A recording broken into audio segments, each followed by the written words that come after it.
क्या प्रेगनेंसी बच्चेदानी में ना ग्रो करके बच्चेदानी का बाहर ग्रो कर सकता है? यस, इसको हम बोलते हैं एक्टोपिक प्रेगनेंसी।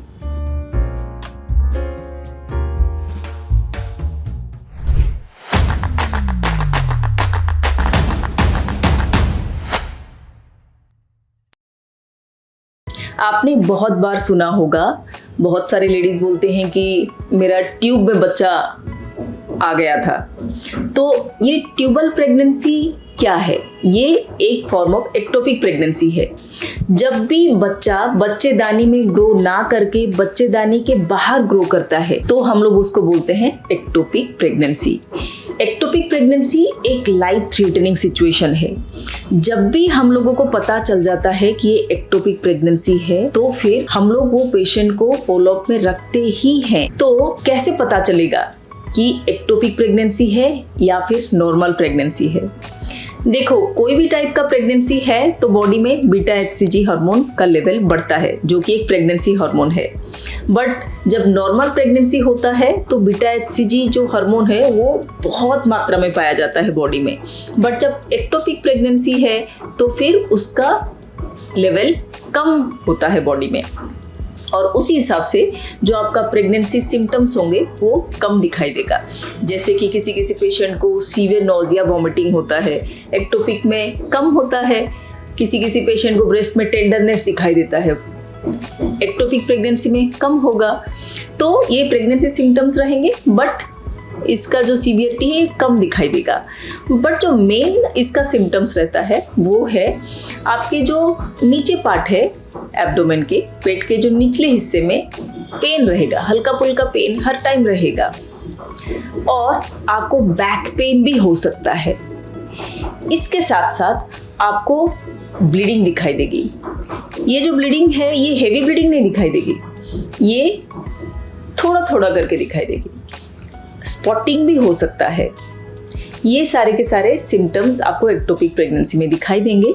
बट जो डेंजर साइंस सिम्टम्स हैं वो है अगर आपको सडन सीवियर पेन स्टार्ट हो गया है आपके पेट में तो फिर ये डेंजर साइन है। अगर आप चक्कर आ गया और आप बेहोश हो गए तो भी ये डेंजर साइन है। या फिर आपको शोल्डर में पेन होना स्टार्ट हो गया है तो फिर ये डेंजर साइन है।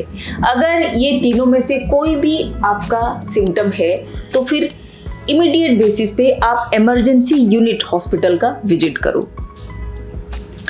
अच्छा, तो हम लोग एक्टोपिक प्रेगनेंसी को डायग्नोसिस कैसे करेंगे, कैसे पता चलेगा? एक्टोपिक प्रेगनेंसी को हम लोग अल्ट्रासाउंड के माध्यम से हम लोग डायग्नोस कर सकते हैं और ब्लड टेस्ट करके भी हम लोग कर सकते हैं। बट जो 100% डायग्नोस्टिक है वो है आपका अल्ट्रासाउंड, ट्रांसवाजिनल अल्ट्रासाउंड करके हम लोग देखते हैं। ब्लड टेस्ट में हम लोग क्या देखते हैं? बीटा एचसीजी लेवल लेते हैं, ब्लड में बीटा एचसीजी का मात्रा क्या है।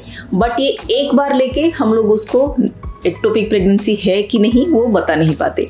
हम लोग उसको 2 रीडिंग लेना पड़ता है 48 आवर्स अपार्ट, सो दैट हम लोगों को वो कितना जल्दी बढ़ रहा है, कितनी मात्रा में ग्रो कर रहा है, हम लोग उसमें पता करते हैं और इसी हिसाब से वो नॉर्मल है या एक्टोपिक है वो हम लोगों को पता चलता है। अच्छा, एक्टोपिक प्रेगनेंसी आपने डायग्नोस कर लिया। एक्टोपिक प्रेगनेंसी डायग्नोसिस के बाद हम लोग उसको कैसे ट्रीट करेंगे, कैसे मैनेज करेंगे? इसका 2 टाइप का मैनेजमेंट है। एक हम लोग मेडिकल मैनेजमेंट कर सकते हैं और एक सर्जिकल मैनेजमेंट कर सकते हैं। मेडिकल मैनेजमेंट के लिए कुछ क्राइटेरिया होते हैं। अगर ये सारे क्राइटेरिया आप फुलफिल कर रहे हो तो फिर आपको मेडिकल मैनेजमेंट दिया जाएगा। बट मैं ये बता दूं, मेडिकल मैनेजमेंट का भी 100% श्योरिटी नहीं है कि ये एक्टोपिक प्रेगनेंसी को सुखा देगा। मेडिकल मैनेजमेंट करने के बावजूद भी कभी कभी एक्टोपिक प्रेगनेंसी रप्चर हो जाता है। अच्छा, एक्टोपिक प्रेगनेंसी जो ट्यूब प्रेगनेंसी है वो रप्चर क्यों हो जाता है? क्योंकि हमारा प्रेगनेंसी जब यूट्रस में बढ़ता है तो यूट्रस का कैपेबिलिटी है ग्रो करना,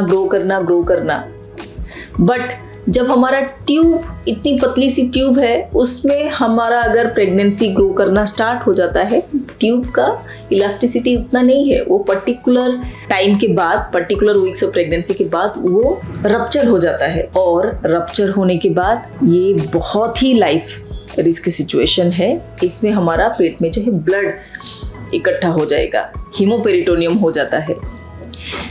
तो मेडिकल मैनेजमेंट हम लोग करते हैं, कुछ कुछ क्राइटेरिया है, जैसे कि आपका बीटा HCG लेवल कम होना चाहिए, जो एम्ब्रियो है उसमें कार्डियक एक्टिविटी नहीं होना चाहिए, आपका रप्चर नहीं होना चाहिए। अगर रप्चर हो गया तो हम लोग को सर्जरी करके निकालना पड़ेगा।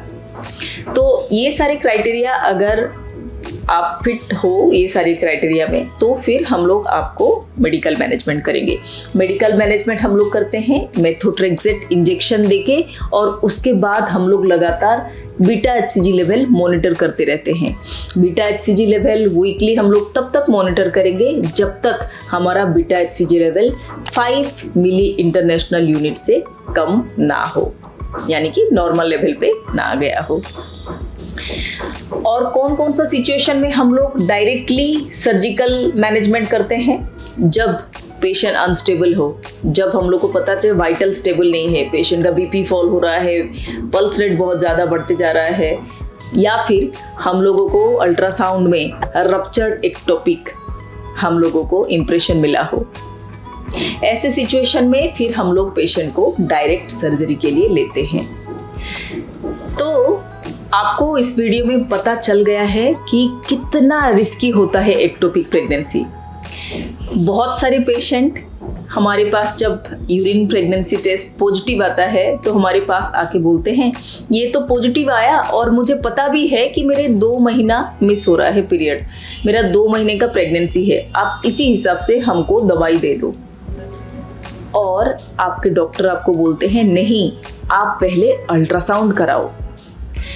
इसीलिए बोला जाता है कि हम लोग यूट्राइन प्रेगनेंसी से एक्टोपिक प्रेगनेंसी को हम लोग को रूल आउट करना होता है, कहीं एक्टोपिक तो नहीं है। कभी भी यूरिन प्रेगनेंसी टेस्ट पॉजिटिव आए घर पे तो पहला स्टेप है आप डॉक्टर के पास जाओ और एक अल्ट्रासाउंड कराओ। एक बार हमको पता चल जाएगा कि ये इंट्रायूट्राइन है या एक्टोपिक है, उसी हिसाब से मैनेजमेंट होता है। कभी कभी अगर आप बिना अल्ट्रासाउंड कराए, अगर आप MTP किट आपने ले लिया, अनवांटेड किट लिया, तो कभी कभी आपका जो एक्टोपिक प्रेगनेंसी है वो भी रप्चर हो सकता है। ये सारे बातों को मैं आशा करती हूँ नेक्स्ट टाइम जब आपका किट पॉजिटिव आएगा तो आप ध्यान रखेंगे। और मैं आशा करती हूँ कि ये वीडियो आपके लिए इन्फॉर्मेटिव रहा हो।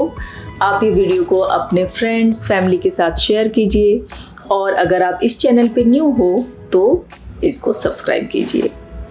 Thank you very much.